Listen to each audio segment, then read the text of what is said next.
Les Européens sont des plus grands mangeurs des viandes au monde, les troisièmes après les États-Unis et l'Australie.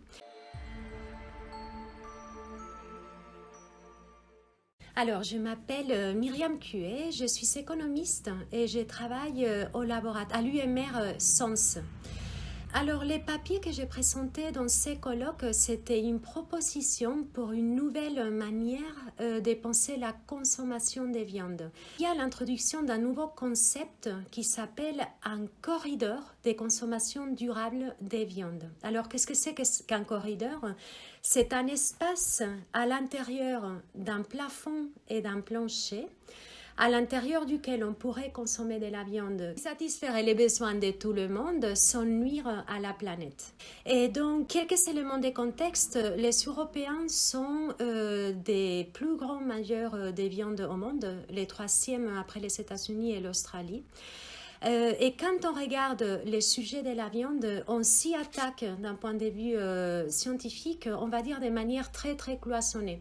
On regarde l'impact environnemental, on regarde les considérations économiques, on regarde les considérations éthiques et de bien-être animal, mais rarement toutes ces disciplines dialoguent entre elles ou se mettent ensemble pour créer un modèle.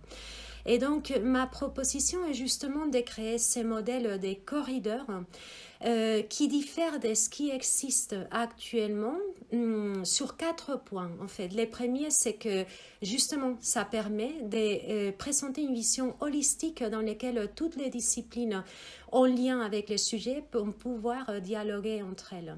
Deuxièmement, c'est un corridor des consommations, ce qui impose quand même de placer la consommation au centre de la conversation et de la considérer comme un des premiers enjeux et une des premières causes du manque de durabilité des ressources et une des causes de la crise climatique et écologique actuelle. Troisièmement, c'est un concept qui introduit des notions de justice sociale très fortes. En fait, le fait de reconnaître des droits aliénables et universels pour tout le monde, comme les droits à l'alimentation, comme les droits à un environnement sain, passe par l'effet d'imposer des limites à la consommation, en fait.